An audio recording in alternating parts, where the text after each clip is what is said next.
Me llamo Eduardo, tengo 70 años, y nunca imaginé que mis propios hijos serían capaces de hacer lo que hicieron. Ahora, mientras escribo estas líneas desde esta habitación vacía que alguna vez fue mi estudio, todavía me cuesta creer que las personas a quienes dediqué mi vida entera pudieran traicionarme de manera tan cruel. Todo comenzó hace 6 meses, una mañana de abril cuando el médico me dio la noticia.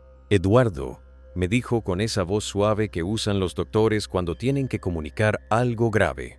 Los resultados no son buenos. Es cáncer de páncreas, etapa 3. Recuerdo que me quedé mirando sus labios moverse, pero las palabras parecían venir de muy lejos.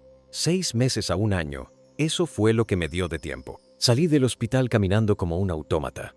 El sol brillaba con fuerza. Los pájaros cantaban. La gente seguía con sus vidas normales, mientras yo cargaba con el peso de mi sentencia de muerte. No lloré. Los hombres de mi generación no lloramos fácilmente.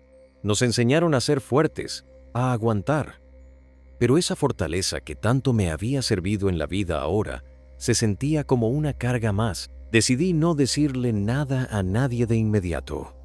Necesitaba tiempo para procesar, para planear, para pensar en cómo manejar lo que vendría. Tengo 3 hijos.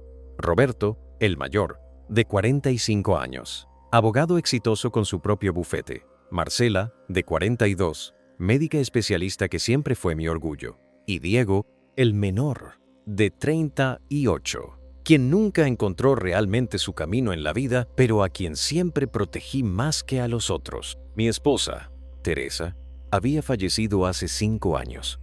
Un infarto fulminante mientras dormía. Al menos ella no sufrió. Me consolaba pensando. Desde entonces, vivía solo en la casa grande que construimos juntos cuando los niños eran pequeños. Una casa de 2 pisos con jardín amplio, piscina, 5 habitaciones, demasiado grande para un hombre solo, pero llena de recuerdos que no podía abandonar. Durante mi vida trabajé duro, muy duro.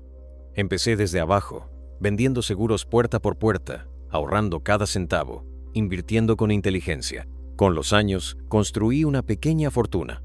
La casa, valorada en 800,000, 3 propiedades más que rentaba, inversiones en la bolsa, cuentas de ahorro. En total, un patrimonio de aproximadamente 2,5 millones. No era una fortuna descomunal, pero era más que suficiente. El fruto de 50 años de trabajo honesto.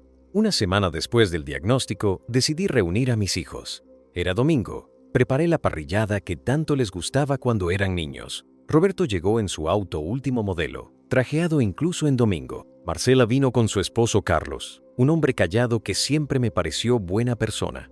Diego llegó tarde, como siempre con esa sonrisa despreocupada que usaba como escudo. Tengo algo importante que decirles. Empecé cuando todos estábamos sentados en el jardín.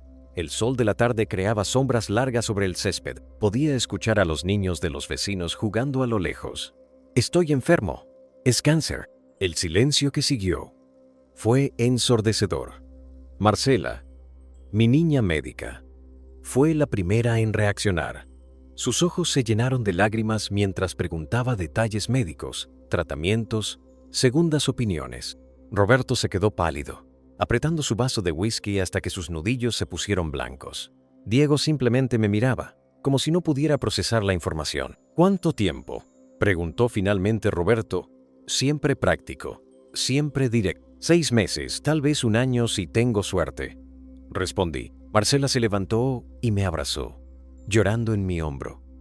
Diego también se acercó, torpe en su intento de consolarme. Roberto se quedó sentado, mirando hacia el jardín. Vamos a buscar los mejores especialistas, papá, dijo con voz firme. No te preocupes por el dinero.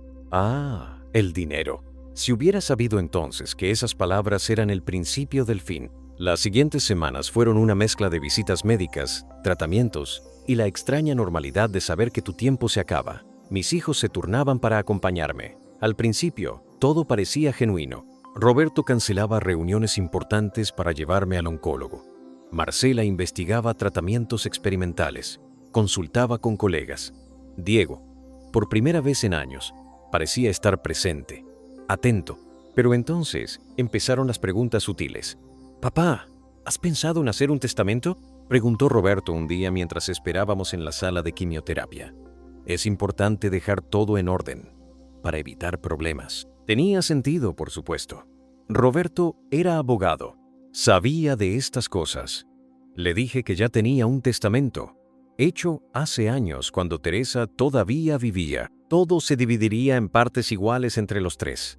Simple, justo, como Teresa y yo siempre quisimos. Tal vez deberías actualizarlo, sugirió. Han cambiado muchas leyes fiscales. Podría ayudarte a optimizar, para que no se pierda tanto en impuestos. La quimioterapia me dejaba exhausto, con náuseas constantes, pero mi mente seguía clara. Algo en el tono de Roberto me inquietó, aunque no podía precisar qué. Decidí esperar, observar.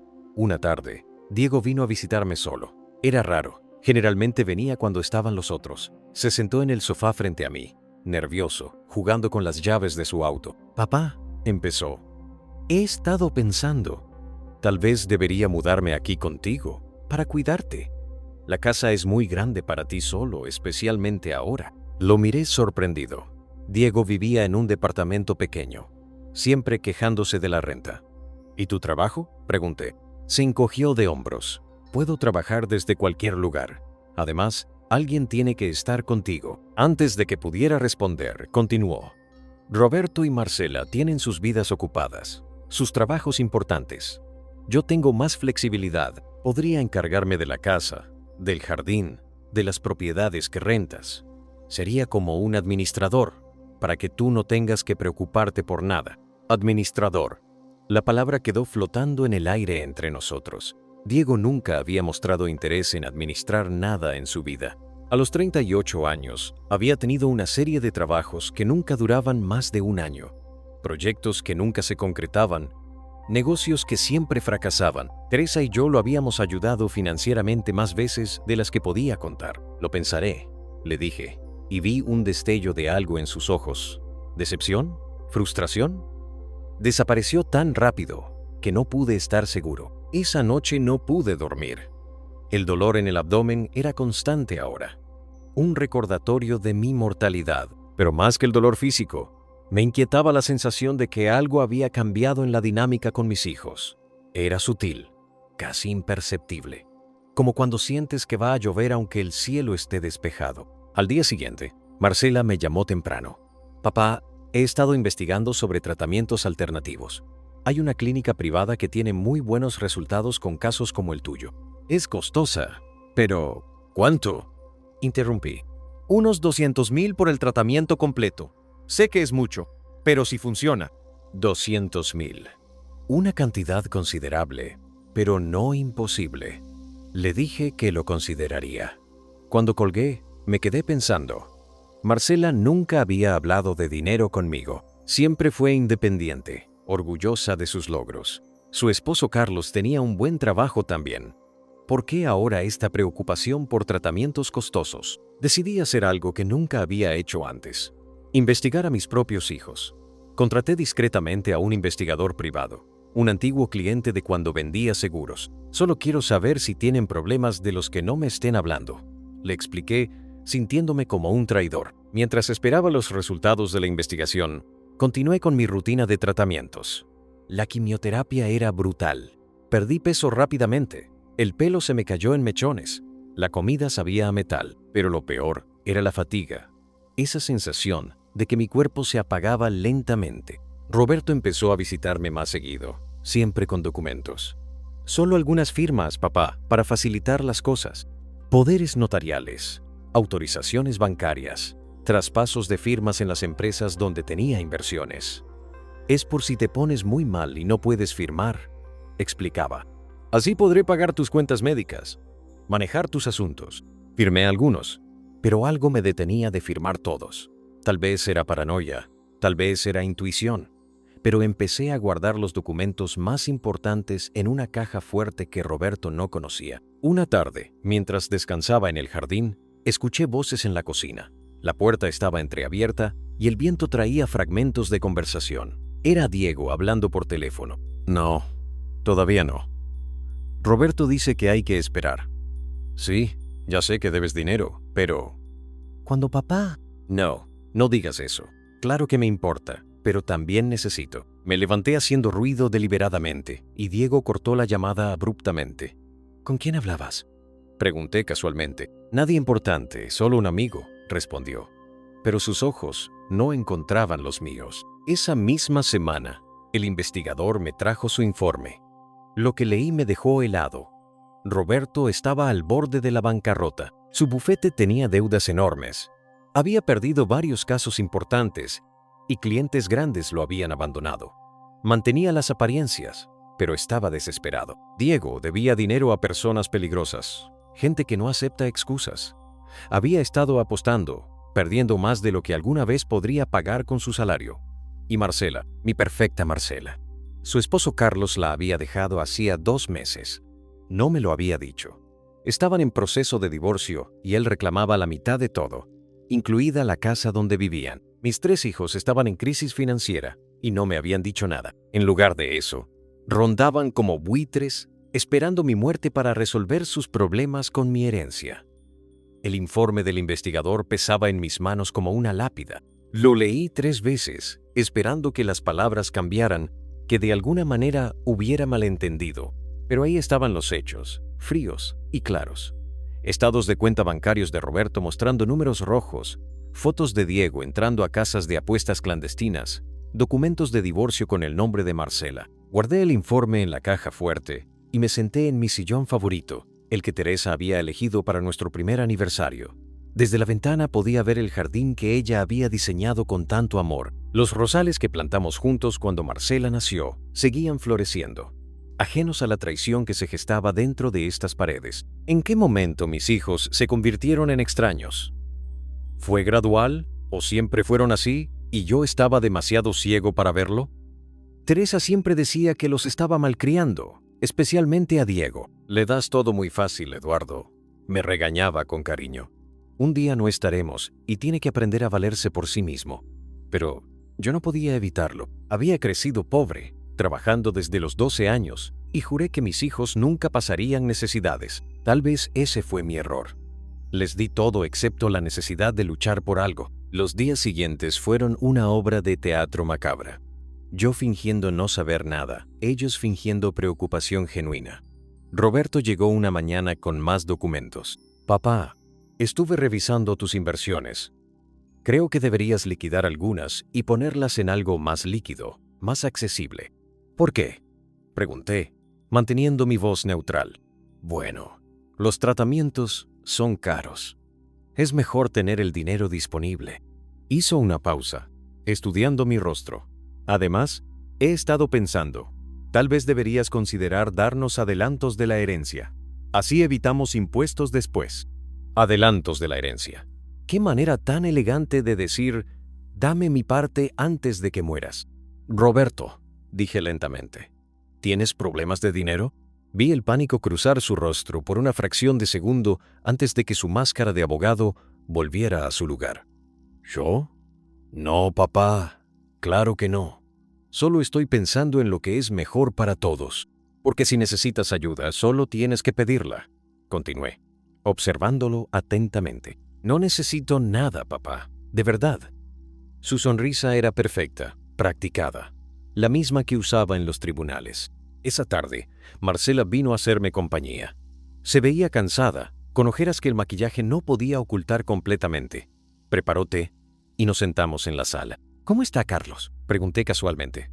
Hace tiempo que no lo veo. Vi cómo sus manos temblaban ligeramente al sostener la taza. Está bien, muy ocupado con el trabajo. Deberías traerlo a cenar algún día. Sí, claro, algún día. Tomó un sorbo de té y cambió de tema rápidamente. Papá, he estado pensando en lo del tratamiento que te mencioné. Realmente creo que deberías considerarlo. Es mucho dinero, Marcela. Tu vida vale más que cualquier cantidad de dinero, dijo, y por un momento vi un destello de la niña que solía ser, la que me abrazaba y me decía que era el mejor papá del mundo, pero luego añadió, además tienes los recursos, sería tonto no usarlos. Los recursos. Todo volvía siempre al dinero. Marcela, dije suavemente. ¿Está todo bien entre Carlos y tú? La taza tembló en sus manos. ¿Por qué preguntas eso? Eres mi hija, te conozco. Algo te preocupa. Por un momento pensé que me lo diría. Vi la lucha en sus ojos, el deseo de confesar Warren Cohn. ¿Qué? ¿Orgullo? ¿Vergüenza? ¿Codicia? Todo está bien, papá. Solo estoy preocupada por ti. Otra mentira más para añadir a la colección. Diego se mudó a la casa la semana siguiente. No esperó mi respuesta. Simplemente apareció con sus maletas. No puedes estar solo, papá. ¿Qué pasa si te caes? Si necesitas ayuda en la noche. Tenía razón, por supuesto. La quimioterapia me estaba debilitando cada vez más. Había días en que apenas podía levantarme de la cama.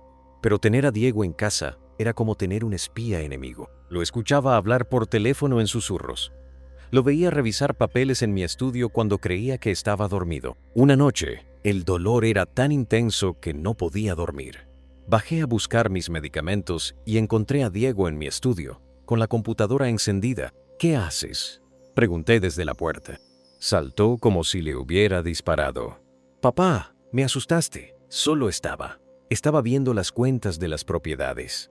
Hay un inquilino que no ha pagado en 2 meses. No sabía que tenías las contraseñas de mis cuentas, dije. Bueno, yo. Las adiviné.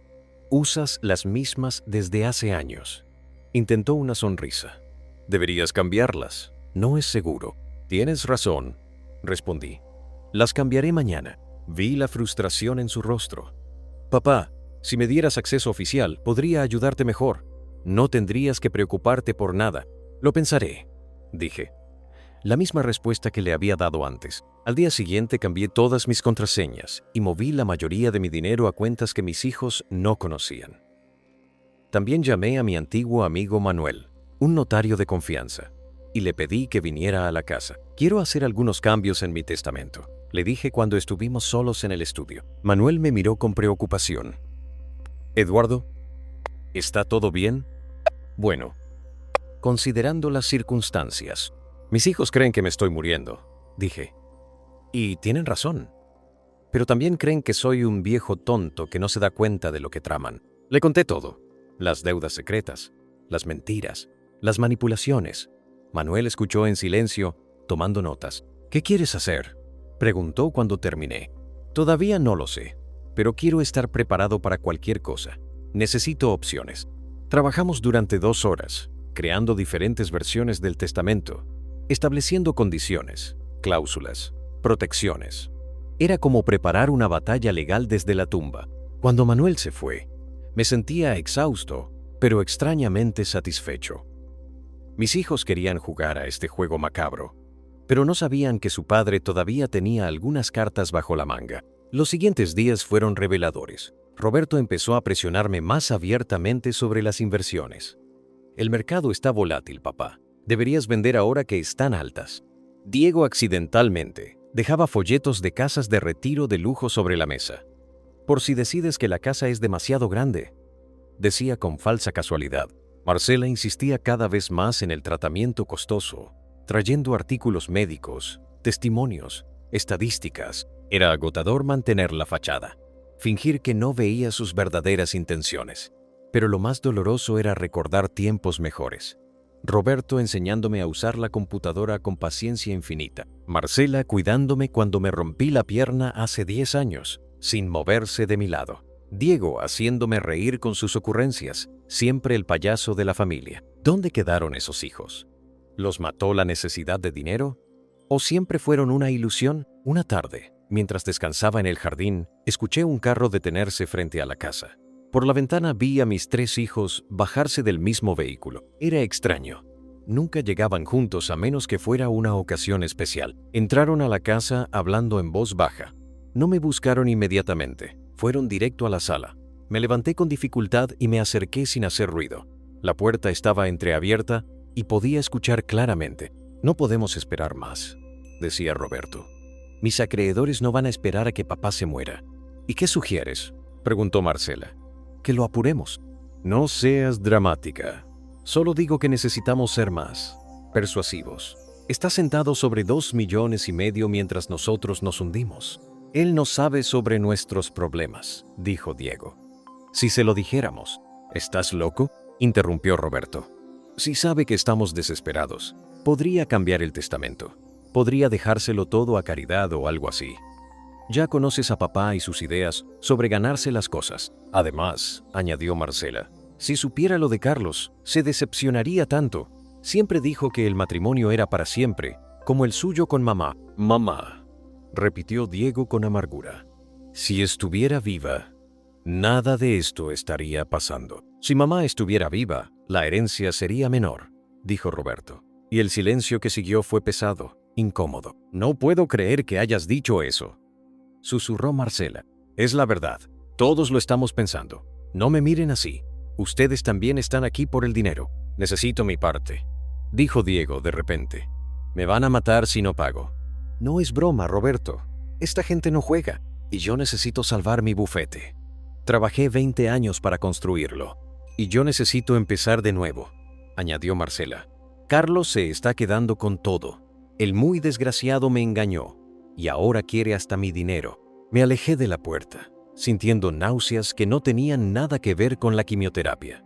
Mis hijos estaban en la sala planeando cómo repartirse mi cadáver. Me refugié en mi habitación, temblando no de frío, sino de una mezcla de ira y tristeza que no sabía cómo procesar. Desde mi ventana podía ver el auto de Roberto todavía estacionado frente a la casa. Mis 3 hijos, mis herederos, mis verdugos, seguían ahí abajo conspirando. Tomé el teléfono y llamé a Manuel. Necesito verte mañana, temprano, y trae los documentos que preparamos. ¿Pasó algo, Eduardo? Digamos que mis sospechas se confirmaron. Mañana te explico. Esa noche, cuando finalmente subieron a verme, yo estaba en la cama fingiendo dormir. Los escuché susurrar en el pasillo. Se ve peor, dijo Marcela con voz clínica, profesional. Mejor, respondió Roberto. Digo, no mejor, pero ya sabes, eres un monstruo, le dijo Diego, pero sin mucha convicción. Soy realista. Todos estamos pensando lo mismo. Yo solo lo digo en voz alta. Entraron a mi habitación. Sentí sus presencias alrededor de mi cama, observándome. Mantuve mi respiración regular, profunda, los párpados relajados. Años de negociaciones me habían enseñado a controlar mi cuerpo, a no delatar mis emociones. «Papá», susurró Marcela tocando mi hombro suavemente. «Papá, trajimos comida». Me moví lentamente, fingiendo despertar. «¿Qué? Ah, hijos. ¿Qué hora es?» «Las 7, papá». «Deberías comer algo», dijo Roberto, con esa voz de preocupación que ahora sabía que era falsa. «No tengo hambre», murmuré. «Tienes que comer», insistió Marcela. «Para mantener las fuerzas». «¿Para qué?», quería preguntarle. «¿Para durar más y seguir sufriendo mientras esperan mi muerte?» Pero solo asentí débilmente. Diego me ayudó a incorporarme. Por un momento, cuando sus manos tocaron mis brazos frágiles, vi algo en sus ojos. ¿Culpa? ¿Arrepentimiento? ¿O solo estaba viendo lo que quería ver? Comimos en un silencio incómodo. La sopa sabía a ceniza en mi boca. Mis hijos intercambiaban miradas que creían que no notaba. Finalmente, Roberto carraspeó. «Papá, hemos estado hablando. Creemos que deberías considerar vender la casa». Levanté la vista lentamente. «¿Vender la casa? Es muy grande para ti», continuó. «Podrías comprar algo más pequeño, más manejable. Un departamento en un edificio con servicios médicos. Esta es la casa que construí con tu madre», dije. «Lo sabemos», intervino Marcela rápidamente. «Pero mamá no querría que te aferraras a ladrillos y cemento. Ella querría que estuvieras cómodo, bien cuidado. Con el dinero de la venta», añadió Diego, «podrías pagar el mejor tratamiento, tener enfermeras privadas, lo que necesites». Los miré a los 3, mis hijos, unidos por primera vez en años, no por amor sino por codicia. «Lo pensaré», dije, mi respuesta habitual. Vi la frustración cruzar sus rostros. Estaban perdiendo la paciencia. «Papá», dijo Roberto con tono más firme, «no tienes mucho tiempo para pensar. Necesitas tomar decisiones ahora. ¿Cuánta prisa tienes para que me muera, Roberto?» El silencio fue eléctrico. Roberto palideció. Marcela jadeó. Diego miró al suelo. «Papá, ¿cómo puedes decir eso?», protestó Roberto. «Tienes razón», dije, volviendo a mi actuación de anciano débil. «Disculpa, es la medicación. Me hace decir cosas sin sentido». Se relajaron visiblemente. Era tan fácil manipularlos cuando pensaban que yo era el manipulado. Al día siguiente, Manuel llegó a las 8 de la mañana. Diego todavía dormía. Su nueva rutina consistía en quedarse despierto hasta tarde, haciendo quién sabe qué y dormir hasta mediodía. Quiero cambiar todo, le dije a Manuel. El testamento, las cuentas, todo. ¿Qué tienes en mente? Primero, quiero crear un fideicomiso, uno que ellos no puedan tocar fácilmente, con condiciones específicas. Manuel tomó notas mientras yo dictaba mis condiciones. Eran duras pero justas. Cada hijo recibiría su parte, pero no inmediatamente. El dinero se liberaría en pequeñas cantidades mensuales durante 10 años. Si querían la casa, tendrían que mantenerla juntos. No podrían venderla por 5 años. Las propiedades de renta seguirían generando ingresos que se dividirían, pero no podrían vender los inmuebles. Esto los va a enfurecer, advirtió Manuel. Ese es el punto. Quiero ver sus verdaderos rostros. ¿Y si intentan impugnar el testamento? Podrían alegar que no estabas en tus facultades mentales. Por eso quiero que grabes todo. Cada conversación, cada decisión. Quiero pruebas de que estoy perfectamente lúcido. Manuel asintió. ¿Algo más? Sí. Quiero dejar una parte a la Fundación de Cáncer donde me están tratando. Un 10%. Eso reducirá lo que reciban tus hijos. Lo sé. Trabajamos durante 3 horas, puliendo cada detalle. Cuando Manuel se fue, me sentía agotado pero satisfecho. Había movido mis piezas. Ahora tocaba esperar. Esa tarde, Roberto llegó con más documentos. Papá, necesito que firmes esto. ¿Qué es? Solo una autorización para manejar tus cuentas en caso de emergencia. Lo miré fijamente. Roberto, ¿por qué no me dices la verdad? ¿Qué verdad? Que tu bufete está en bancarrota. El color abandonó su rostro. ¿Quién te dijo eso? Tengo mis fuentes. ¿Cuánto debes? Se derrumbó en la silla frente a mí. Por primera vez en semanas, vi al verdadero Roberto, no al abogado calculador, sino a mi hijo asustado. 300,000, susurró. Tal vez más. ¿Cómo llegaste a esto? Un caso grande que perdí. Tuve que devolver honorarios, pagar compensaciones. Luego tomé préstamos para mantener la oficina, esperando recuperarme. Pero los clientes se fueron. La reputación se arruinó. Se cubrió el rostro con las manos. Lo perdí todo, papá. ¿Por qué no me lo dijiste antes? Orgullo. Maldito orgullo. Siempre fui el exitoso, el ejemplo. ¿Cómo iba a admitir que fracasé? Parte de mí quería consolarlo, abrazarlo como cuando era niño, y llegaba llorando porque se había caído de la bicicleta. Pero otra parte, la parte que había escuchado su conversación con sus hermanos, se mantenía fría. ¿Y tu solución es esperar a que muera?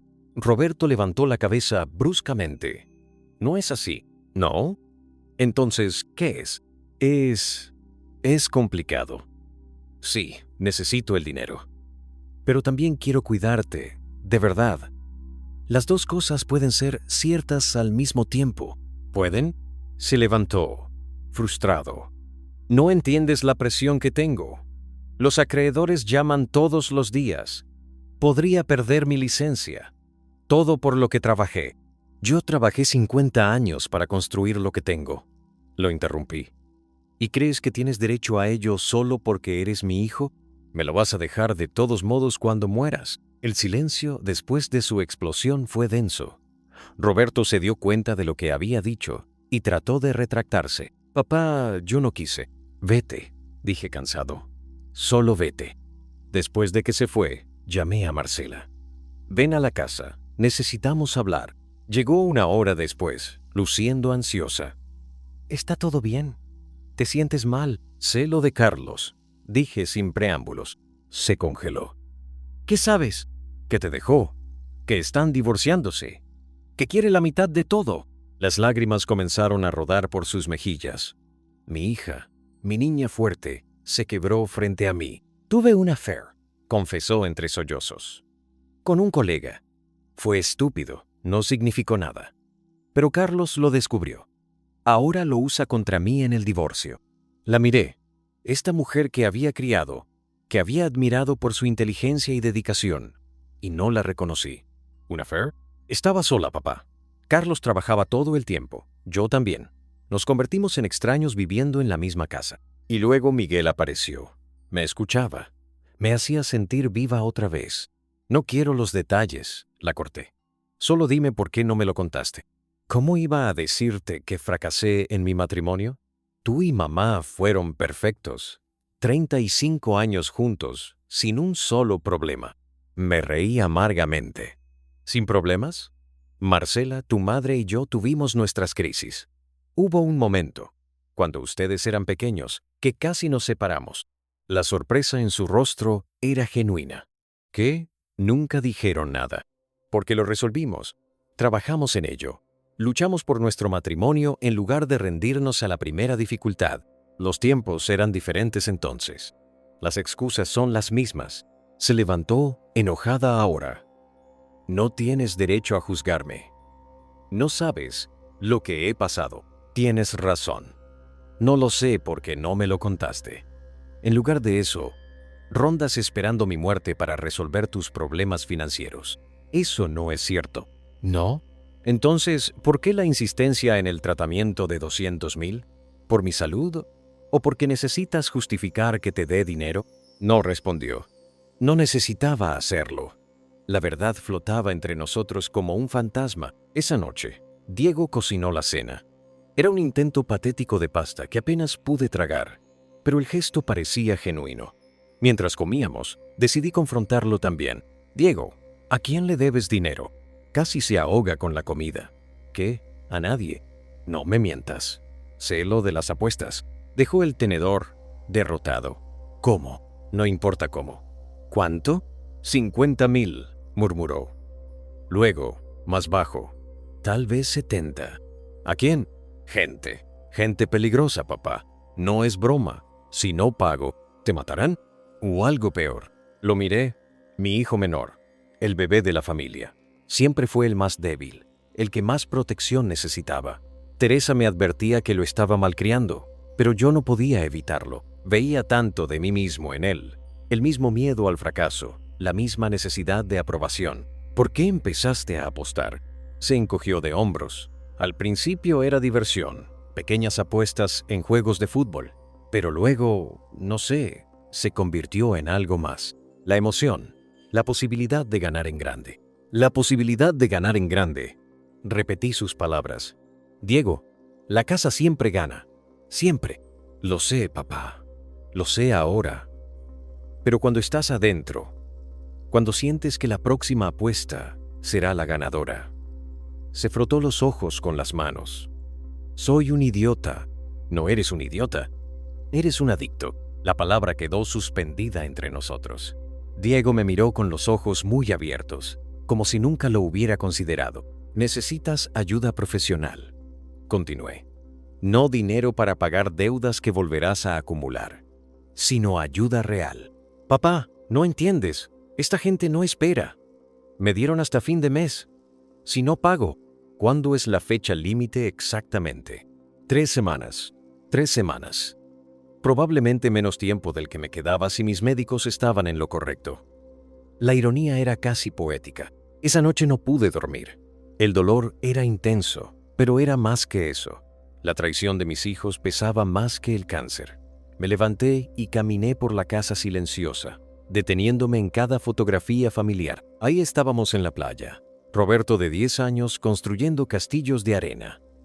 Marcela en su graduación de medicina, radiante de orgullo. Diego en su primera obra de teatro escolar, vestido de árbol pero sonriendo como si fuera el protagonista. ¿En qué momento esos niños, llenos de sueños, se convirtieron en estos adultos desesperados? Entré al estudio de Teresa, que había mantenido exactamente como ella lo dejó. Sus libros seguían en los estantes, su tejido a medio terminar en la canasta junto al sillón. Me senté en su silla y cerré los ojos, tratando de sentir su presencia. ¿Qué harías tú, mi amor?, susurré al vacío. ¿Los perdonarías? ¿Los castigarías?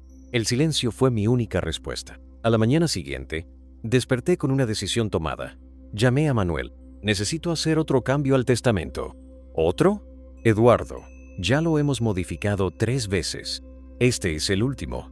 Te lo prometo. Cuando llegó, le expliqué mi plan. Era arriesgado, posiblemente cruel, pero necesario. Quiero establecer condiciones específicas para cada herencia, dije. Roberto solo recibirá su parte si cierra su bufete y empieza de nuevo. desde abajo, tiene que trabajar para otra firma durante al menos 2 años antes de poder acceder al dinero. Manuel levantó las cejas, pero continuó escribiendo. Marcela recibirá su parte solo si completa terapia de pareja, aunque esté divorciándose. Necesita entender qué salió mal antes de poder seguir adelante. ¿Y Diego? Diego debe completar un programa de rehabilitación para adicción al juego y mantenerse limpio durante 1 año. Además, debe conseguir y mantener un trabajo estable por el mismo periodo. Esto es inusual, dijo Manuel. Mis hijos son inusuales. Si solo les dejo el dinero, se lo gastarán y volverán al mismo lugar. Necesitan aprender. Y si no cumplen las condiciones, entonces su parte va a la Fundación contra el Cáncer. Manuel silbó bajito. Van a odiarte. Ya me odian. Solo que todavía no lo saben. Esa tarde, decidí hacer algo que no había hecho en semanas: salir de casa. Le pedí a Diego que me llevara al parque donde solía caminar con Teresa. ¿Estás seguro, papá? Te ves muy débil. Necesito aire fresco. Necesito salir de estas 4 paredes. El parque estaba hermoso en otoño. Las hojas doradas crujían bajo nuestros pies mientras caminábamos lentamente por el sendero. Diego me sostenía del brazo, y por un momento fue como antes, cuando era un buen hijo preocupado por su padre. Papá, dijo de repente, quiero pedirte perdón. ¿Por qué? Por todo. Por ser una decepción. Por nunca hacer nada bien. Por ser una carga. Me detuve y lo miré. Diego, nunca has sido una decepción. Vamos, papá. Roberto es el abogado exitoso. Marcela, la doctora brillante. Y yo, el fracasado que vive de apuesta en apuesta. Eres mi hijo. Eso es suficiente. No, no lo es. Y ambos lo sabemos. Siempre fui el problema, el que necesitaba ayuda extra, dinero extra, paciencia extra. ¿Sabes cuál es tu verdadero problema, Diego? ¿Cuál? Que siempre te comparas con tus hermanos en lugar de encontrar tu propio camino. Se quedó en silencio, procesando mis palabras. Tienes talento, continué. Eres creativo, carismático. La gente te quiere naturalmente, pero nunca has tenido la disciplina para desarrollar esos talentos. Es más fácil decirlo que hacerlo. Todo lo que vale la pena es difícil. Seguimos caminando hasta llegar a la banca donde Teresa y yo solíamos sentarnos a ver el atardecer. Me senté pesadamente, exhausto por el pequeño paseo. Papá, dijo Diego después de un momento. ¿Tienes miedo de morir? Asintió. No, respondí honestamente. Tengo miedo de otras cosas, pero no de morir. ¿De qué tienes miedo? De que mi vida no haya significado nada, de que todo lo que construí se destruya, de que mis hijos se destruyan entre ellos por dinero. Diego palideció. No haremos eso, ¿no? ¿No están ya planeando qué hacer con mi herencia? No respondió, lo cual era respuesta suficiente. Cuando regresamos a casa, Roberto y Marcela estaban esperando. Tenían expresiones serias, determinadas. Supe inmediatamente que habían estado conspirando otra vez. Papá, necesitamos hablar, dijo Roberto en su tono de abogado. Hablan. Hemos estado investigando sobre tu condición. Hay un tratamiento experimental en Suiza.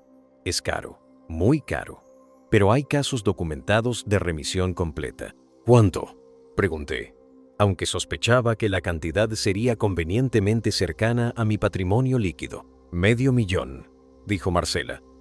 Incluye el tratamiento, la estadía, todo. $500,000, repetí. ¿Qué conveniente? ¿Qué quieres decir?, preguntó Roberto. Nada. Continúen. Tendrías que vender algunas propiedades, explicó Roberto. Liquidar inversiones. Pero valdría la pena si funciona. ¿Y si no funciona? Se miraron entre ellos. Bueno, dijo Marcela cuidadosamente. Al menos lo habrías intentado todo, y casualmente el dinero ya estaría líquido y disponible para la herencia, añadí. Papá, eso no es. Empezó Roberto. Basta, lo corté. Estoy cansado de los juegos. Sé sobre tus deudas, Roberto. Sé sobre tu divorcio, Marcela. Sé sobre los prestamistas de Diego. Sé todo. El silencio fue absoluto. Mis 3 hijos me miraban como si fuera un extraño. ¿Nos investigaste?, preguntó Marcela, incrédula. Ustedes investigaron mis cuentas bancarias. Parece que todos estamos jugando a los detectives. No es lo mismo, protestó Roberto. Tienes razón. No es lo mismo. Yo investigué por preocupación. Ustedes lo hicieron por codicia. Eso no es justo, explotó Diego. Necesitamos ayuda. ¿Y por qué no la pidieron? ¿Por qué las mentiras? ¿Las manipulaciones? Porque siempre nos juzgas, dijo Marcela con amargura. Siempre con tus lecciones sobre el trabajo duro, sobre ganarse las cosas. ¿Cómo íbamos a admitir que fracasamos?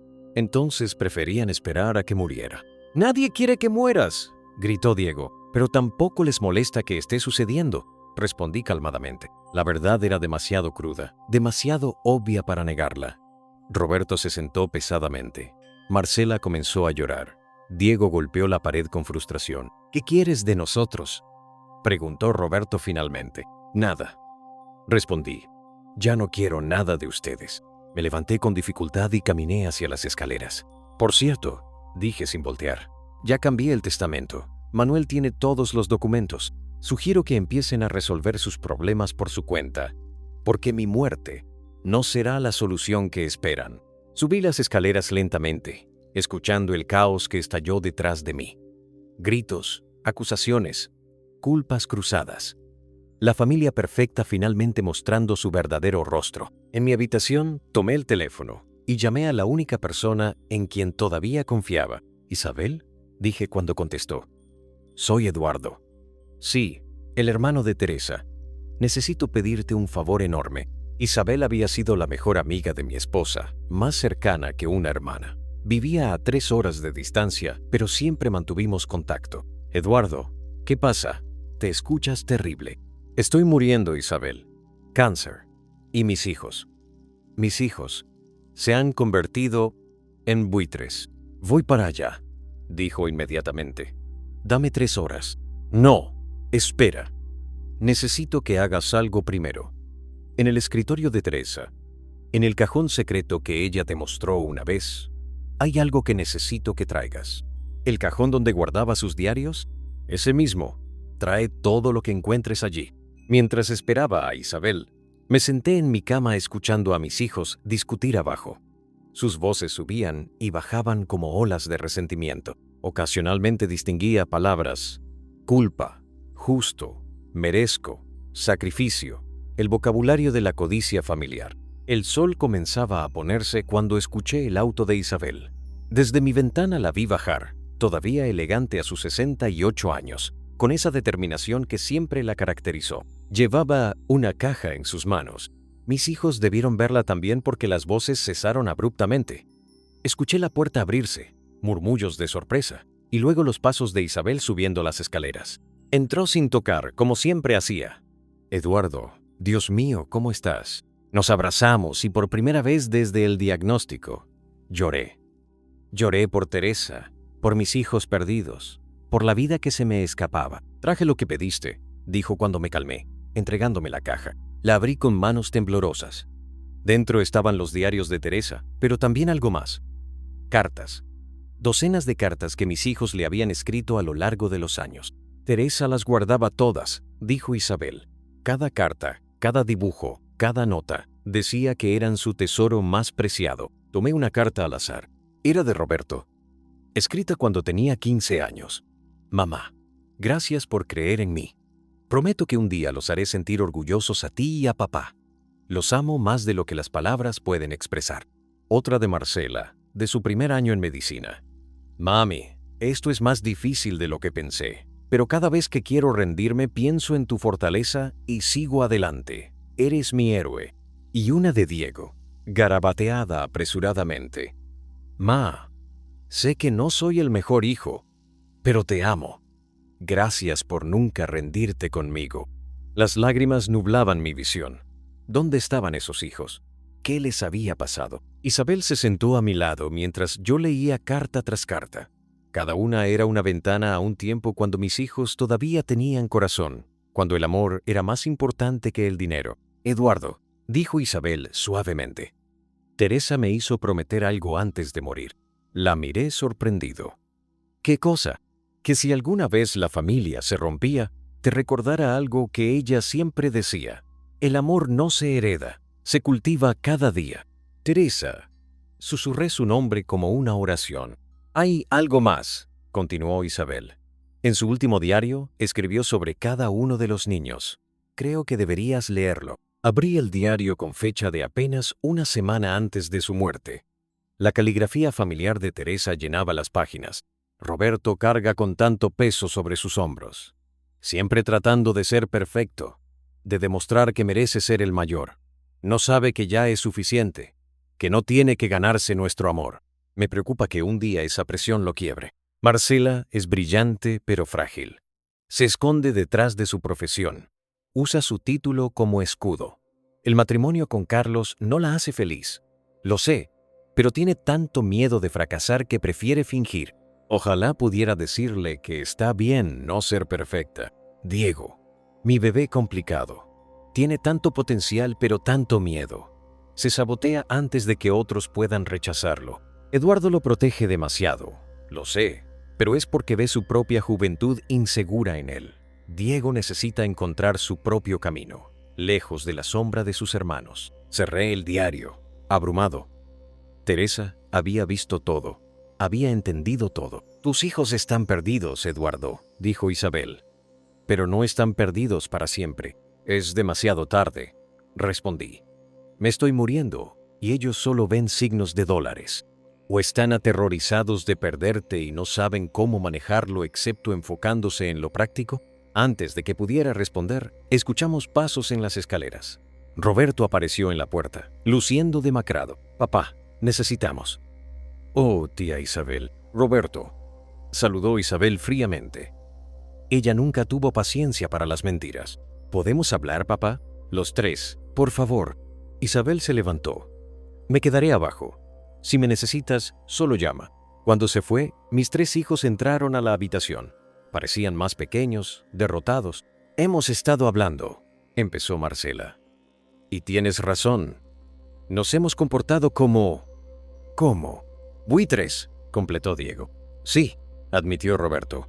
Como buitres. Se sentaron alrededor de mi cama, como solían hacer cuando eran niños, y les contaba cuentos antes de dormir. Queremos explicarte, dijo Roberto. No para justificarnos, sino para que entiendas. Asentí, esperando. Cuando mamá murió, comenzó. Algo se rompió en esta familia. Ella era el pegamento que nos mantenía unidos. Sin ella, nos perdimos. Yo me refugié en el trabajo, tratando de no sentir. Trabajaba 18 horas al día para no pensar en que ella no estaba. Yo me aferré a Carlos, continuó Marcela, aunque sabía que no funcionaba, porque mamá adoraba a Carlos y dejarlo sentía como traicionarla. Pero la infelicidad me volvió amarga, cruel. Tuve ese affair para sentir algo, cualquier cosa. Y yo, dijo Diego, empecé a apostar el día del funeral de mamá. Necesitaba la adrenalina para no sentir el vacío. Cada apuesta era una forma de huir del dolor. Los miré, a mis tres hijos rotos, y entendí que no era solo codicia lo que los movía. Era dolor mal procesado, miedo, pérdida. Cuando dijiste que estabas enfermo, continuó Roberto, fue como perder a mamá otra vez, pero esta vez en cámara lenta. Y sí, pensamos en el dinero, pero no como crees. Entonces, ¿cómo? El dinero era algo concreto en qué enfocarnos, explicó Marcela. Algo que podíamos controlar cuando tu enfermedad no podíamos controlarla. Si nos enfocábamos en testamentos y herencias, no teníamos que pensar en que te estábamos perdiendo. Es una excusa patética, admitió Diego. Pero es la verdad. El silencio llenó la habitación. Afuera, podía escuchar los pájaros preparándose para la noche. Les voy a mostrar algo, dije finalmente alcanzando la caja de cartas. Esto lo guardaba su madre. Les entregué sus propias cartas, observando cómo las reconocían, cómo sus ojos se llenaban de lágrimas al leer sus propias palabras de amor y gratitud. Éramos diferentes entonces, susurró Roberto. No, corregí. Siguen siendo esas mismas personas. Solo lo olvidaron. Marcela sollozaba abiertamente, aferrando una carta donde había dibujado a nuestra familia como palitos sonrientes. Diego leía y releía una nota donde prometía ser el mejor hijo del mundo. Papá, dijo Roberto con voz quebrada, ¿podrás perdonarnos? La pregunta no es si yo puedo perdonarlos. Es si ustedes pueden perdonarse y cambiar. ¿Cómo?, preguntó Diego. ¿Cómo arreglamos esto? Empiecen por ser honestos. Completamente honestos. Conmigo y entre ustedes. Y así comenzó la conversación más difícil y necesaria de nuestras vidas. Roberto habló de su miedo al fracaso, de cómo cada caso perdido sentía como decepcionar a Teresa. Marcela admitió que nunca amó realmente a Carlos, que se casó con él porque era lo que se esperaba. Diego confesó que las apuestas eran su forma de castigarse por no ser suficiente. Yo también fui honesto. Les conté sobre mis propios miedos, mis arrepentimientos, las veces que fallé como padre. Siempre los comparé, admití. Los medí con varas diferentes. A Roberto le exigí perfección, a Marcela le impuse mis expectativas, a Diego lo sobreprotegí. No fui justo. Hiciste lo mejor que pudiste, dijo Marcela. Eso no lo hace correcto. Isabel subió con té y galletas, encontrándonos a los 4 llorando y riendo al mismo tiempo, compartiendo memorias. Se quedó con nosotros, añadiendo sus propias historias sobre Teresa. Su madre una vez me dijo, contó Isabel, que su mayor miedo era que el dinero que habían ahorrado destruyera a la familia en lugar de protegerla. Era sabia, dije. Por eso cambié el testamento. Mis hijos se tensaron, no para castigarlos, aclaré rápidamente, sino para protegerlos de ustedes mismos. Les expliqué las condiciones, la terapia para Marcela, el nuevo comienzo para Roberto, la rehabilitación para Diego. Es justo, dijo Roberto después de un momento. Duro, pero justo. Necesito esa estructura, admitió Diego. Sin ella, sé que volvería a caer. La terapia me vendría bien, aceptó Marcela. Necesito entender por qué saboteo mi propia felicidad. Hay algo más, dije. El fideicomiso que establecí liberará dinero mensualmente, pero solo si se mantienen unidos. Si se pelean, si se distancian, el dinero va a caridad. Nos estás forzando a permanecer familia, observó Roberto. Los estoy incentivando a recordar que son hermanos antes que herederos. Diego tomó mi mano. Papá, sobre los prestamistas. Ya me encargué de eso. Lo interrumpí. Manuel habló con ellos. Están dispuestos a esperar, con condiciones. ¿Qué condiciones? Que entres a rehabilitación inmediatamente y que yo pague directamente al centro, no a ti. Diego asintió, aliviado y avergonzado al mismo tiempo. Roberto, hablé con algunos colegas. Hay una firma que estaría dispuesta a contratarte, empezando desde abajo, sin tu apellido, sin tu reputación, solo tu talento. ¿Empezar de cero?, preguntó. A veces es la única forma de reconstruir correctamente. Y Marcela, continué. El doctor Fernández, mi oncólogo, necesita una asistente para su investigación. Sería un cambio de tu especialidad, pero sería trabajar en algo significativo, completó ella. Ayudar a personas como tú.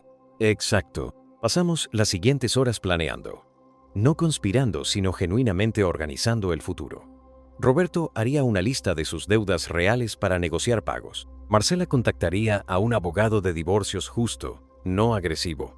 Diego llamaría al centro de rehabilitación esa misma noche. ¿Y tú, papá?, preguntó Marcela. ¿Qué harás tú? Vivir, respondí. El tiempo que me quede, sea una semana o un año, voy a vivir. No esperar la muerte, sino vivir. El tratamiento en Suiza, empezó Roberto. No existe, lo corté. Lo sé, investigué, era otra manipulación. Tuvo la decencia de verse avergonzado. Pero hay un tratamiento experimental aquí, continué. No es milagroso, pero podría darme algunos meses más. Meses de calidad, no solo de cantidad. Hagámoslo, dijeron los 3 al unísono. Esa noche, por primera vez en meses, cenamos juntos de verdad. No como conspiradores, sino como familia. Isabel cocinó la receta de pollo de Teresa, esa que siempre pedíamos en ocasiones especiales. Diego contó chistes malos. Marcela recordó anécdotas vergonzosas de la infancia. Roberto bajó la guardia y rió genuinamente. Por unas horas, fuimos la familia que Teresa había amado. Después de la cena, mientras los demás limpiaban, Roberto se acercó a mí. Papá, necesito decirte algo más. Algo que no dije frente a los otros. Esperé. El día que mamá murió, me llamó al trabajo. Quería almorzar conmigo. Le dije que estaba muy ocupado, que otro día. No hubo otro día.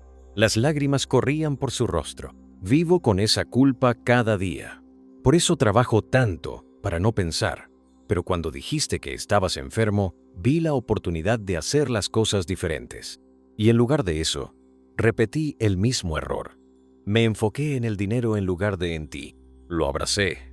Mi hijo mayor, mi heredero arrepentido. Mamá sabía que la amabas, le aseguré. Nunca lo dudó. ¿Cómo lo sabes? Porque me lo dijo. El día antes de morir me dijo, Roberto trabaja tanto porque nos ama tanto. Quiere darnos el mundo. Ella entendía. Roberto lloró en mi hombro como no lo había hecho desde que tenía 10 años y su perro murió. Uno por uno. Esa noche, cada hijo vino a mí con sus confesiones privadas, sus culpas secretas, sus miedos no expresados. Y uno por uno, los escuché, los perdoné, los amé. Las semanas siguientes fueron una mezcla extraña de dolor y sanación. Diego ingresó al centro de rehabilitación, un lugar modesto pero serio a las afueras de la ciudad. El día que lo llevamos, estaba temblando. No sé si de miedo o de síndrome de abstinencia emocional. «Estaré bien, papá», me dijo en la puerta, tratando de sonar valiente. «Lo sé», respondí. «Eres más fuerte de lo que crees». Roberto empezó en la nueva firma, efectivamente desde abajo. Su primer día llegó a casa con el orgullo herido, pero algo más en sus ojos: esperanza.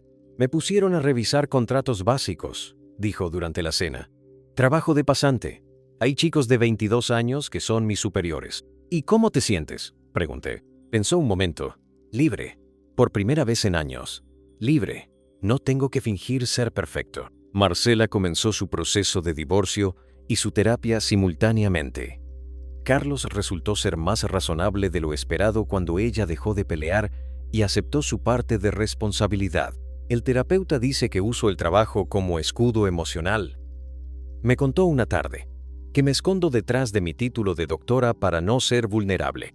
¿Y qué piensas tú? Que tiene razón. Mamá era vulnerable contigo y era feliz. Yo tengo tanto miedo de ser lastimada que no dejo que nadie se acerque realmente. Yo empecé el tratamiento experimental. No era agradable. Nada relacionado con el cáncer lo es. Pero era soportable. Los efectos secundarios eran manejables y, milagrosamente, parecía estar funcionando. Los tumores no desaparecían, pero tampoco crecían. «Es un equilibrio delicado», explicó el doctor Fernández. «No es cura, pero es tiempo». Tiempo, la moneda más valiosa que existe. Isabel se quedó con nosotros ese primer mes, siendo el pegamento que Teresa había sido. Cocinaba, mediaba en las discusiones menores, nos recordaba reír. Una noche, la encontré mirando las fotos familiares en la sala. «Teresa estaría orgullosa», dijo. «Están sanando. Es un proceso lento. Los procesos importantes siempre lo son». Un domingo, exactamente 6 semanas después de aquella confrontación brutal, recibí una llamada de Diego desde el centro. «Papá, hay una sesión familiar hoy. ¿Pueden venir?» Fuimos todos. En una sala circular con sillas incómodas, Diego compartió su historia con otros adictos y sus familias. Habló de la presión de ser el menor, el menos exitoso, de cómo cada apuesta perdida era una forma de confirmar que era un fracaso, una profecía autocumplida. «Empecé a apostar el día del funeral de mi madre», admitió. «Aposté 100 en un partido de fútbol. Perdí. Y en lugar de sentir tristeza por el dinero, sentí alivio, porque perder dinero era un dolor que podía entender, controlar.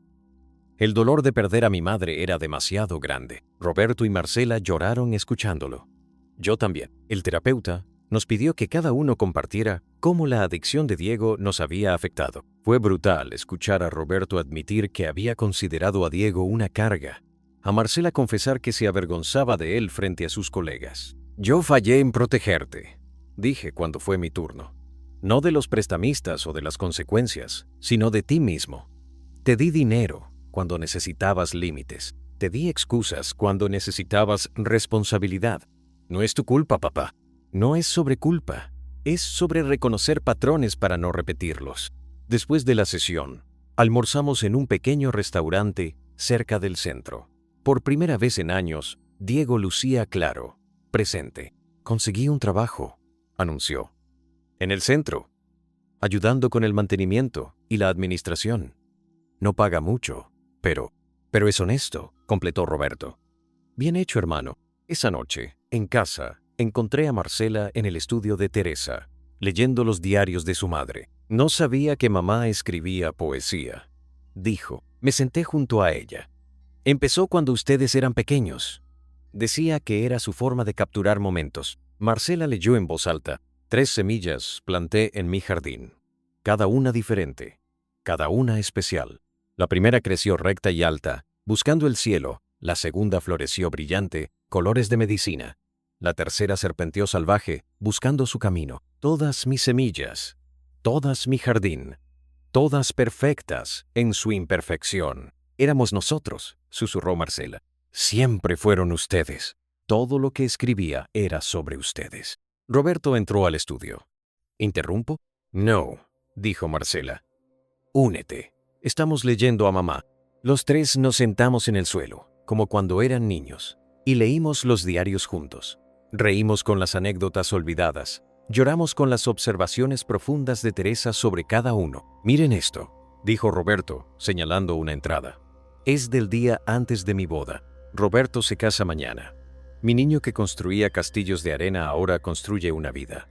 Tengo miedo por él.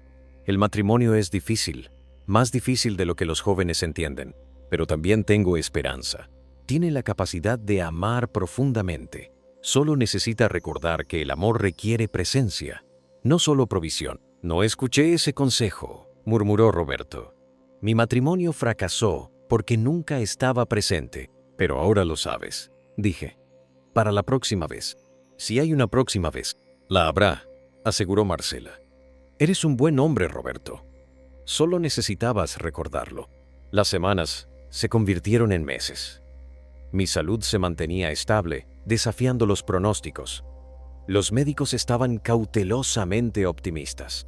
Es remarkable, dijo el doctor Fernández.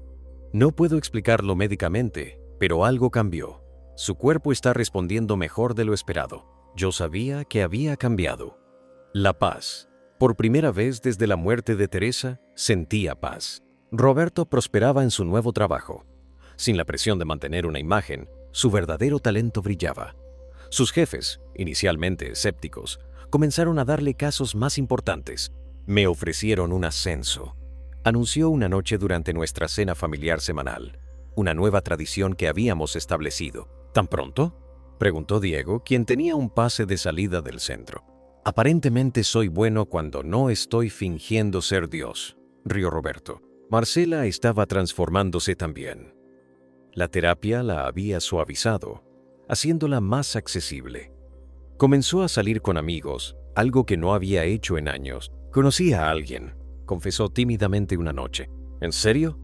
Diego casi gritó. ¿Quién? Un paciente. Bueno, expaciente. Se recuperó de cáncer hace 2 años. Nos encontramos en un grupo de apoyo. ¿Vas a grupos de apoyo?, pregunté sorprendido. Empecé a ir para entender mejor lo que estás pasando, pero resulta que yo también necesitaba apoyo. Diego completó su programa de 3 meses y decidió quedarse 3 más voluntariamente. No estoy listo, admitió. Estoy mejor, pero no estoy listo. Y esta vez quiero hacer las cosas bien. Era la decisión más madura que lo había visto tomar. Una tarde, mientras revisaba papeles en mi estudio, encontré la carta que había empezado a escribir el día de mi diagnóstico. Era para mis hijos, para ser leída después de mi muerte. La releí. Queridos hijos, si están leyendo esto, significa que he partido. No sé qué tipo de padre fui, pero sé que los amé con cada fibra de mi ser. La rompí. Ya no necesitaba una carta póstuma. Les estaba diciendo todo en vida. Esa noche, llamé a Manuel. Quiero hacer un último cambio al testamento.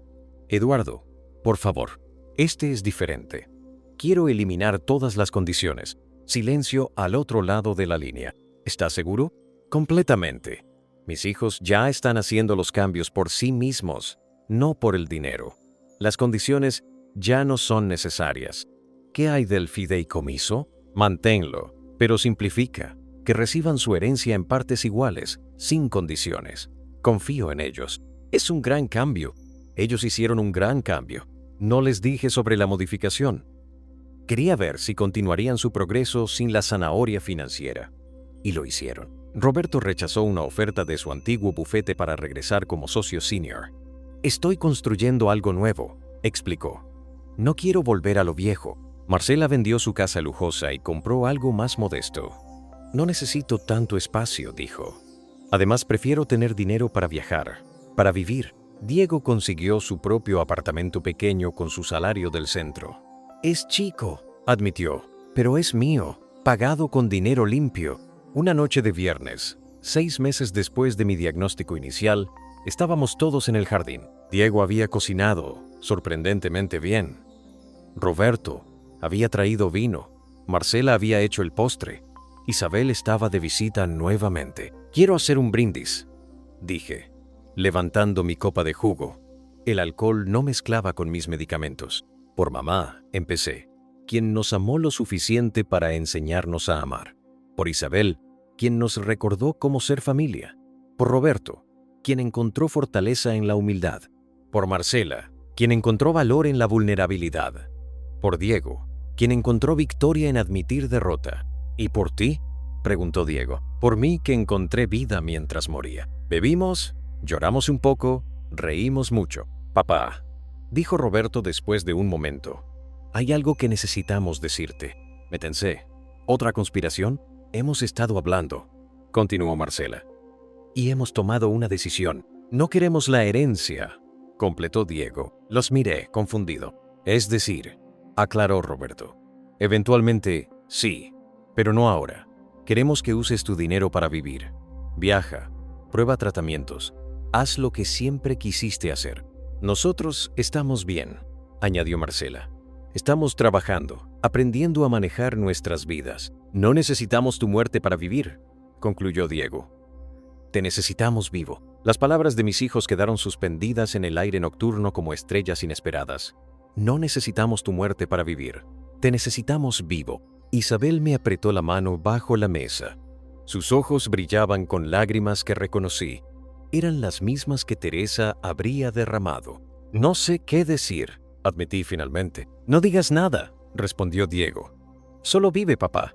Vive. Esa noche, después de que todos se fueron, me senté solo en el jardín. La luna llena iluminaba los rosales de Teresa, ahora cuidados por Diego, quien había descubierto una pasión inesperada por la jardinería durante su rehabilitación. Pensé en los últimos 6 meses.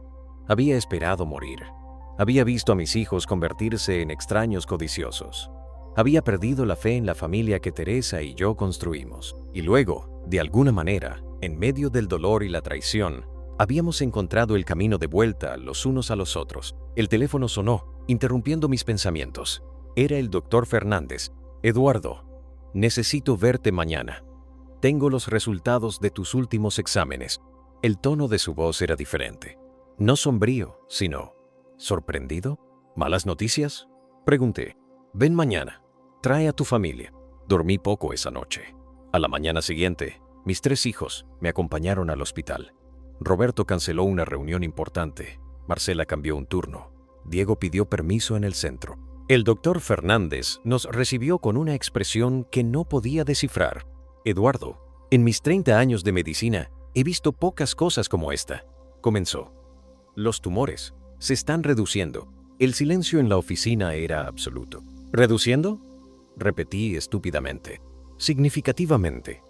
No puedo llamarlo remisión todavía. Es muy pronto.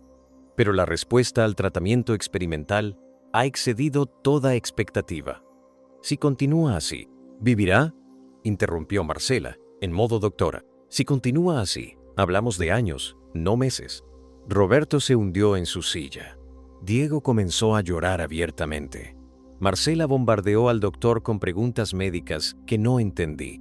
Yo solo podía pensar en Teresa. Me diste más tiempo, susurré a su memoria. Me diste tiempo para arreglar las cosas. Salimos del hospital en un estado de aturdimiento colectivo. En el estacionamiento, nos quedamos parados junto a los autos, sin saber qué hacer. ¿Ahora qué?, preguntó Diego finalmente. Ahora, dije, vivimos, pero esta vez lo hacemos bien. Las siguientes semanas fueron un ajuste extraño. Habíamos aprendido a funcionar bajo la sombra de mi muerte inminente.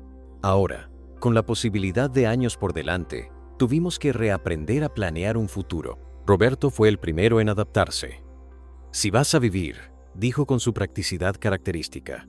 Necesitamos reorganizar tus finanzas, no para la herencia, sino para tu vida. Juntos, reestructuramos mis inversiones. Vendí una de las propiedades de renta y usé el dinero para viajar, algo que Teresa y yo siempre habíamos pospuesto. ¿A dónde primero?, preguntó Marcela mientras mirábamos folletos de viajes. Barcelona, respondí sin dudar.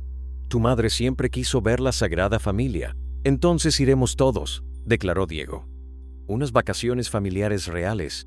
No pueden dejar sus trabajos así como así, protesté. Sí podemos, dijeron al unísono, y lo hicieron. 2 semanas después, los 4 estábamos en Barcelona, caminando por las Ramblas, comiendo tapas, riendo como no lo habíamos hecho desde antes de la muerte de Teresa.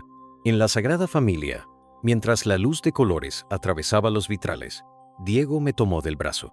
Papá, necesito decirte algo. Conocí a alguien. En el centro es una voluntaria, una exadicta. Lleva 5 años limpia. Se llama Carmen. ¿Es seria? Quiero que sea seria. Pero tengo miedo. ¿Qué si recaigo? ¿Qué si la decepciono? El miedo es normal, le dije. Úsalo como motivación para mantenerte fuerte, no como excusa para no intentarlo. Marcela se nos unió. ¿De qué hablan tan serio en este lugar tan hermoso? Del amor, respondió Diego. Ah, el amor, suspiró Marcela. Yo también tengo noticias en ese departamento. ¿El hombre del grupo de apoyo? Pregunté. Andrés. Me pidió que me mude con él. ¿Tan rápido? Papá, tengo 42 años. Ya no tengo tiempo para ir lento. Roberto apareció con helados para todos. ¿Reunión familiar sin mí? Diego tiene novia. Marcela se muda con alguien. Resumí. Vaya, rió Roberto. Yo solo tengo una cita el próximo viernes. ¿Con quién?, preguntó Diego emocionado. Una jueza que conocí en el tribunal. Me ha estado invitando a salir por semanas. Finalmente dije que sí. Miren esto, dije. Mis hijos, enamorándose, viviendo. Tu madre estaría tan feliz. Esa noche, en el hotel, encontré a Roberto en el balcón mirando la ciudad iluminada. ¿No puedes dormir?, pregunté. Pensando. Papá, ¿alguna vez te arrepentiste de algo con mamá? Todos los días. Me arrepiento de cada momento que desperdicié en cosas sin importancia cuando pude estar con ella. Yo me arrepiento de mi divorcio, admitió. No de que terminara, el matrimonio estaba muerto hace años, pero me arrepiento de cómo lo manejé.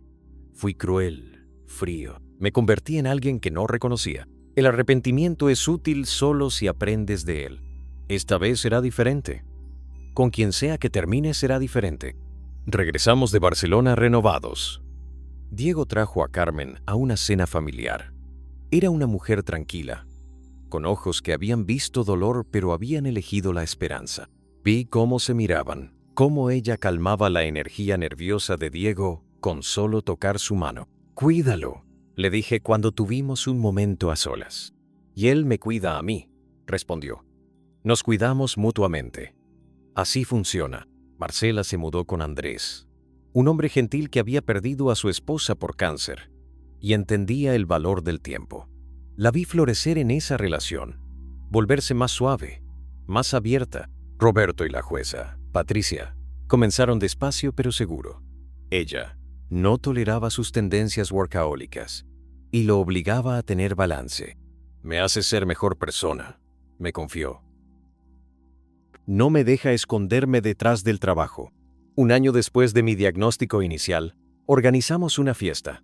No de cumpleaños, sino de vida, de supervivencia, de familia reconstruida. El jardín estaba lleno de gente. Isabel, por supuesto, Carmen y Andrés y Patricia, colegas de mis hijos, vecinos, el doctor Fernández y su equipo. Quiero decir algo, anuncié, golpeando suavemente mi copa. Hace un año pensé que me estaba muriendo. Y en cierto modo tenía razón. El Eduardo viejo murió, el que guardaba resentimientos, el que juzgaba duramente, el que creía que el amor se podía comprar o heredar. Ese hombre murió. Miré a mis hijos. Ustedes también murieron y renacieron. Roberto, el abogado perfecto, murió y nació un hombre honesto. Marcela, la doctora invulnerable, murió y nació una mujer valiente. Diego, el fracaso perpetuo, murió y nació un luchador. Por las muertes necesarias, brindó Isabel. Y los renacimientos milagrosos. Bebimos, comimos, bailamos hasta tarde. En un momento, encontré a mis 3 hijos sentados juntos, apartados del ruido, hablando en voz baja. ¿Conspirando otra vez? Bromeé. En realidad, sí, admitió Roberto. Pero esta vez es diferente. Queremos comprar una casa, dijo Marcela. Una casa de verano, cerca del mar, para toda la familia, para que tengamos un lugar donde reunirnos siempre, añadió Diego, sin importar dónde termine cada uno. ¿Con qué dinero?, pregunté. Con el nuestro, respondió Roberto con orgullo. Hemos estado ahorrando. Los 3. Es modesta, aclaró Diego. Necesita trabajo, pero tiene potencial. Como nosotros, rió Marcela. Les di mi bendición, por supuesto. Y 6 meses después, estábamos todos lijando pisos y pintando paredes en una casa vieja pero hermosa frente al mar. Mamá habría amado esto, dijo Marcela mientras pintábamos la cocina de amarillo, el color favorito de Teresa. Está aquí, respondí. En cada pincelada, en cada risa, en cada momento que compartimos. Está aquí. Diego y Carmen se casaron en esa casa un año después. Una boda simple, íntima, perfecta. Roberto fue el padrino, Marcela la madrina. Yo oficié la ceremonia. Había sacado la licencia online, para sorpresa de todos. El matrimonio, dije durante la ceremonia, no es sobre ser perfecto, es sobre ser imperfectamente perfecto el uno para el otro. Es sobre caer y ayudarse a levantar. Es sobre perdonar y ser perdonado. Es sobre elegirse cada día, especialmente los días difíciles. Mientras Diego y Carmen intercambiaban votos, vi a Roberto tomar la mano de Patricia. Vi a Marcela apoyar su cabeza en el hombro de Andrés. Vi a Isabel secar lágrimas con el pañuelo que había sido de Teresa. La recepción fue en el jardín de la casa de playa. Habíamos colgado luces. Diego había plantado flores especialmente para la ocasión. Mientras el sol se ponía sobre el mar, pinté el cielo de colores imposibles. Papá, dijo Diego durante su discurso de novio, me enseñaste que nunca es tarde para cambiar, que el amor no se hereda, se cultiva, que la familia no es solo sangre, es elección. Gracias por elegirme, incluso cuando no lo merecía. Carmen añadió, cuando conocí a Diego, ambos estábamos rotos, pero esta familia me enseñó que estar roto no significa estar acabado, significa tener espacios donde la luz puede entrar. Roberto se levantó para su discurso de padrino. Diego, hermano, me enseñaste humildad. Mientras yo construía muros de éxito falso, tú tenías el valor de ser vulnerable. Te admiro más de lo que sabes. Marcela lloró durante todo su discurso. Solo diré esto. Mamá estaría orgullosa de todos nosotros, pero especialmente de ti, Diego, por tener el valor de amar después del dolor. Bailamos hasta el amanecer. En algún momento de la noche, me encontré solo en la playa, los pies en el agua tibia, mirando las estrellas. Lo logramos, Teresa, susurré al viento. Salvamos a nuestra familia. Una mano tocó mi hombro. Era Roberto. Papá, todos te están buscando. Es hora del vals padre-hijo. Diego quiere bailar contigo. ¿Un vals padre-hijo? Bueno, Carmen está bailando con su padre. Diego dijo que tú eres más que su padre. Eres su héroe. Regresé a la fiesta, donde Diego me esperaba en la pista de baile. Mientras bailábamos torpemente, ninguno de los dos era buen bailarín. Me di cuenta de que este era el momento. No cuando firmé testamentos o repartí herencias. Este momento, bailando con mi hijo en su boda, rodeado de familia que había elegido amarse a pesar de todo. Gracias, papá, susurró Diego. ¿Por qué? Por no morirte, por quedarte, por enseñarnos que el amor vale más que el dinero. No, lo corregí. Gracias a ustedes por recordármelo. La canción terminó, pero nosotros seguimos bailando. Roberto y Marcela se unieron, luego Carmen y Patricia y Andrés e Isabel, todos bailando sin música, solo con el sonido del mar y nuestras risas. En ese momento entendí que la verdadera herencia no era lo que dejaría cuando muriera. Era esto, una familia que había aprendido a amarse, a perdonarse, a elegirse mutuamente cada día. El cáncer seguía ahí, dormido pero presente. Los médicos no podían garantizar cuánto tiempo más tendría. Pero ya no importaba. Había vivido para ver a mis hijos convertirse en las personas que Teresa siempre supo que podían ser. Había vivido para perdonar y ser perdonado. Había vivido para amar y ser amado. Y esa era una herencia que ningún testamento podía contener. Ningún dinero podía comprar. Ninguna muerte podía destruir. Han pasado 3 años desde aquella boda en la playa. 3 años que no esperaba tener.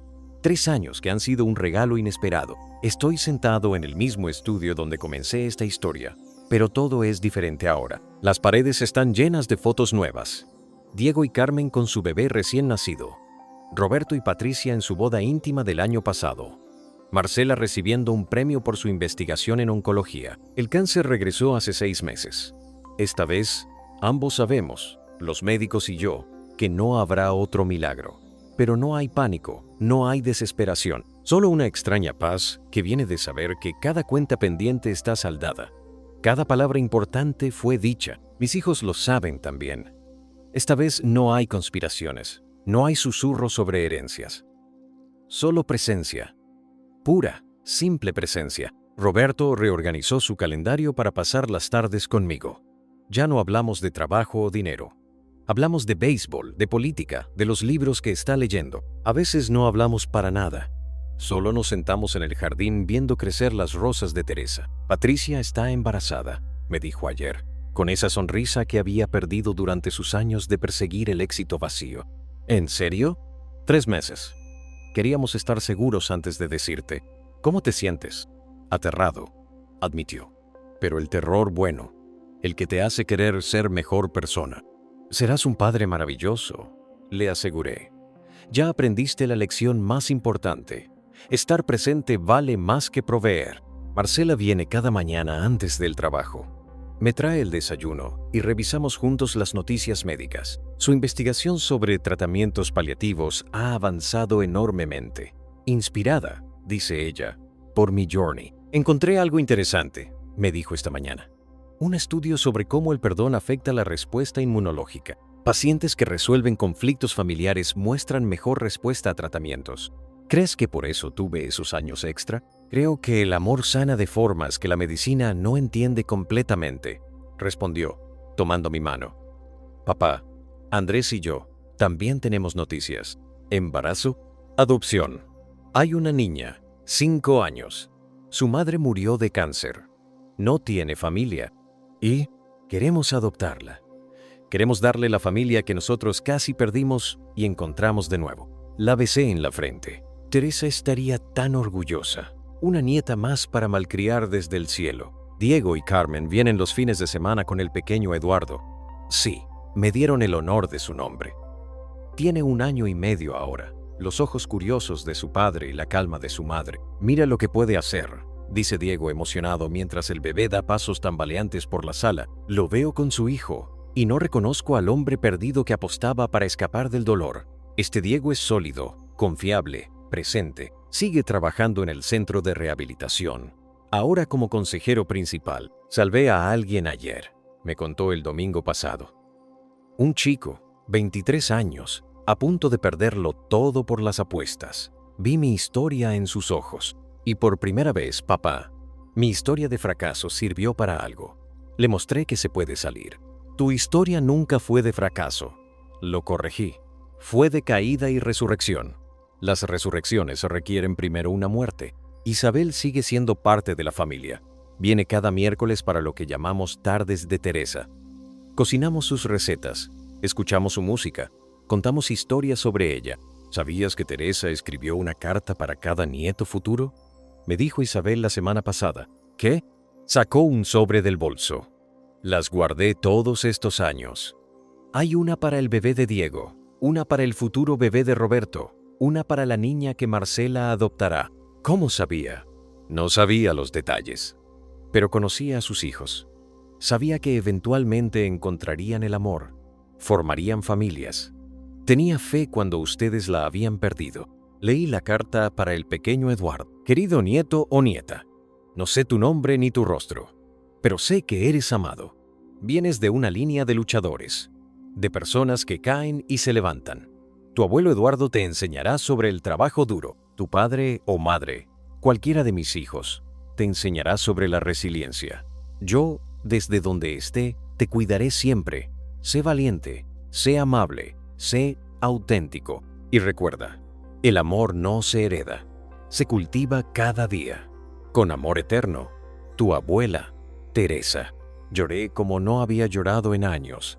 Teresa, siempre Teresa, creyendo en nosotros incluso cuando no lo merecíamos. Anoche tuvimos otra cena familiar.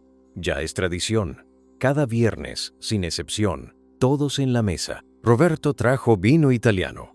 Marcela cocinó su famosa lasaña, ya no tan terrible como antes. Diego preparó el postre. Durante la cena, los escuché planear. No mi funeral. Ese tema ya no es tabú. Lo hemos discutido abiertamente, sino la vida. Vacaciones familiares, cumpleaños, proyectos conjuntos. Estoy escribiendo un libro, anunció Roberto, sobre segunda oportunidades en la vida y el derecho. Yo estoy organizando una fundación, añadió Marcela, para familias afectadas por el cáncer. Apoyo integral, no solo médico. Y yo estoy diseñando un programa nuevo en el centro, contribuyó Diego. Para adictos con hijos, para romper el ciclo. Los miré con orgullo infinito. Estos no eran los hijos que conspiraban sobre mi herencia hace 3 años. Estos eran adultos completos, con propósito, con amor, con futuro. Tengo algo que decirles, interrumpí. Manuel vino ayer con los papeles finales del testamento. Vi un destello de la vieja tensión, pero desapareció rápidamente. No necesitan saberlo ahora, dijo Roberto. Cuando sea el momento. No, insistí. Necesitan saberlo ahora. La casa principal será vendida y el dinero irá a las 3 fundaciones que están creando. Silencio. Las propiedades de renta se dividen entre ustedes para dar ingreso estable a sus familias. El resto del dinero líquido va a un fondo educativo para todos los nietos, presentes y futuros. Y la casa de la playa. La casa de la playa es nuestra, interrumpió Diego. De todos. Eso no cambia. Eso no cambia, confirmé. Pero hay una condición. ¿Cuál?, preguntó Marcela. Una reunión familiar obligatoria cada verano. 1 semana mínimo. Todos juntos, sin excepciones. Eso no es una condición, rió Roberto. Es un regalo. Después de la cena, mientras los demás limpiaban, salí al jardín. Las rosas de Teresa estaban en plena floración, su perfume llenando el aire nocturno. Me senté en nuestro banco viejo, el mismo donde le propuse matrimonio hace 45 años. Diego me encontró allí. «Papá, ¿estás bien?» «Perfecto», respondí. Solo recordando. Se sentó a mi lado. ¿Tienes miedo?» «No, ya no. Viví para ver todo lo que necesitaba ver. Ustedes están bien. Más que bien, están magníficos. Gracias a ti». «No, hijo. Gracias a ustedes. Me enseñaron que nunca es tarde para sanar una familia». Uno por uno, los otros salieron al jardín. Roberto con Patricia, su mano protectora sobre su vientre creciente. Marcela con Andrés, radiantes con las noticias de la adopción. Carmen con el pequeño Eduardo dormido en sus brazos. Isabel con su presencia constante y amorosa. Nos quedamos allí, bajo las estrellas, sin necesidad de palabras. La familia que casi perdimos, que reconstruimos desde las cenizas de la codicia y el dolor. Que elegimos ser. Quiero que sepan algo, dije finalmente. Estos 3 años extra no fueron solo míos, fueron nuestros. Cada día fue un regalo que compartimos. Y cuando llegue el momento, cuando ya no esté aquí, no quiero tristeza, quiero gratitud. Por el tiempo que tuvimos, por las lecciones que aprendimos, por el amor que cultivamos. «Papá», dijo Marcela con voz temblorosa, «no hables así». Necesito hablar así. Necesito que sepan que me voy en paz. Completo, sin arrepentimientos. Un hombre no puede pedir más que eso. Roberto se aclaró la garganta. Hay algo que no te hemos dicho. Los 3 hemos estado donando. ¿Donando? A la fundación de cáncer donde te trataste, explicó Marcela. Mensualmente, cada uno lo que puede. No es mucho, añadió Diego rápidamente. Pero queríamos devolver algo, en tu honor. No en mi honor, los corregí. En honor a la segunda oportunidad que todos tuvimos. El pequeño Eduardo se despertó y empezó a llorar suavemente. Mientras Carmen lo mecía, el bebé extendió sus brazos hacia mí. Lo tomé, sintiendo su peso ligero pero significativo. Este niño, dije mirando sus ojos curiosos. Crecerá en una familia que conoce el valor del amor sobre el dinero, del perdón sobre el resentimiento, de la presencia sobre la ausencia. Ese es el verdadero legado. El bebé se calmó en mis brazos, sus manitos agarrando mi dedo con esa fuerza sorprendente de los niños pequeños. En ese agarre vi el futuro, las generaciones que vendrían, que llevarían no mi dinero sino mis valores, no mi herencia, sino mi historia. Prométanme algo, pedí, mirando a cada uno de mis hijos. Cuenten esta historia, no la versión bonita, sino la verdad. Cuenten sobre la codicia, la traición, el dolor, pero también cuenten sobre la redención, el perdón, la reconstrucción. Que sus hijos sepan que las familias pueden romperse y sanar, que el amor verdadero sobrevive a todo. «Lo prometemos», dijeron al unísono. Mientras el reloj marcaba la medianoche, el pequeño Eduardo se durmió en mis brazos. Mis hijos me rodeaban, sus parejas, Isabel, la familia completa, imperfecta, hermosa. «¿Saben qué día es hoy?», pregunté. Negaron con la cabeza. «El aniversario de cuando encontré a mis hijos conspirando sobre mi herencia». 3 años exactos. Hubo un momento de silencio incómodo. Luego Diego empezó a reír. El día que tocamos fondo. «El día que todo cambió», corrigió Roberto. «El día que empezamos a morir para renacer», añadió Marcela. «El día que nuestra familia comenzó su segunda vida», concluí. Levantamos nuestras copas en un brindis silencioso, no por el pasado oscuro ni por el futuro incierto, sino por el presente perfecto en su imperfección. Mañana, el tratamiento continúa. Mañana, la vida sigue con sus desafíos. Mañana, el cáncer podría ganar terreno o retroceder. Pero esta noche, en este jardín donde Teresa plantó rosas y yo planté esperanzas, somos simplemente una familia que aprendió la lección más importante de todas. El amor no se hereda, se cultiva cada día. Y nosotros, contra todo pronóstico, aprendimos a ser jardineros. Mi nombre es Eduardo. Tengo 73 años. Estoy muriendo, sí, pero primero, estoy viviendo. Rodeado no de herederos, sino de hijos. No de codicia, sino de gratitud. No de muerte, sino de vida. Esta es mi herencia. Esta es nuestra historia. Y apenas está comenzando la historia completa de Eduardo y su familia. Desde la traición hasta la redención. Nos recuerda que las crisis más profundas pueden convertirse en las transformaciones más poderosas, que el verdadero legado no se mide en dinero sino en amor cultivado, y que nunca es tarde para sanar una familia.